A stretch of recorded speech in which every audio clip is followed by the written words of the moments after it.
मध्ये GRचा वाद वेगळा आहे। आमचं भांडण SC STच्या आरक्षणाकडे वाकड्या नजरेने कुणी बघू नये, कारण SC आणि STचं आरक्षण हे मूळ आरक्षण आहे। ते डॉक्टर बाबासाहेब आंबेडकर हयात असताना आम्हाला मिळालेलं आरक्षण आहे। त्याच्यामुळे आम्हाला फडणवीस काय राजकारण करतायत, सरकार काय राजकारण करतंय, विरोधक काय राजकारण करतायत हे सगळ्या जनतेला कळतंय। प्रत्येक वेळी बंजाऱ्यांना गाजर दाखवायचं, वंजाऱ्याला गाजर दाखवायचं, त्या धनगरांना गाजर दाखवायचं, म्हणजे धनगराच्या बळावरती 70 वर्षे शरद पवारांनी बारामती आणि सोलापूरमध्ये मतं घेतली, केवळ धनगरांना आरक्षण देऊ या वाक्यावरती।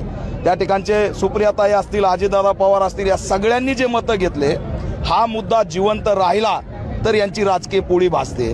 पण या ठिकाणचा जो शोषित घटक आहे, बंजारा असेल व धनगर असेल, यांचे प्रश्न गंभीर आहेत। मेंढपाळाचा प्रश्न गंभीर आहे, भटकंती आहे, तांड्यावरचं जगणं बांजाऱ्याचं त्याचंही प्रश्न गंभीर आहे। पण यांच्या डोक्यात हे घालणं की तुम्ही STतून आरक्षण मागा, हा समूह मागत नाही, तर यांची असणारी लीडरशिप जी पदासाठी भुकेलेली आहे, जी असणारी RSSची हस्तक झालेली आहे, जी असणारी इथल्या मुख्यमंत्र्याची हस्तक झालेली आहे। RSSला आता 100 वर्ष पूर्ण झालेत आणि त्यांचा जातीमध्ये भांडण लावून सत्ता आणि इथली असणारी व्यवस्था, विषमता पुन्हा निर्माण करून, जी डॉक्टर बाबासाहेब आंबेडकर आणि महात्मा फुलेंनी मनुस्मृती जाळून आणि दहन करून टाकलं, तिला पुन्हा जिवंत करायचं असेल तर SC STला विभाजित करा, OBCला विभाजित करा, बहुजनांमध्ये वाद लावा आणि नंतर असणाऱ्या यांना विषमतेच्या बळावरती गुलाम करा, हे धोरण या ठिकाणी राबवलेलं आहे। आणि म्हणून SC STचं आरक्षण हे मूळ आरक्षण आहे, त्याच्यात बदल होऊ शकत नाही।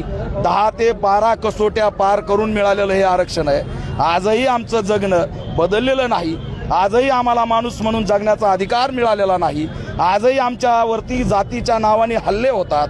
नितीन आगे असतील, पारधी समाजाचे हत्याकांड असतील, भिल्ल समाजाचे हत्याकांड असतील, परवाचं जय वाळवीचं नंदुरबारचा हत्याकांड असेल, आजही आम्हाला इंग्रजांनी जो कपाळावर शिक्का मारलाय चोराचा, तो चोराचा शिक्का सुद्धा 100 वर्षात ही व्यवस्था पुसू शकलेली नाही।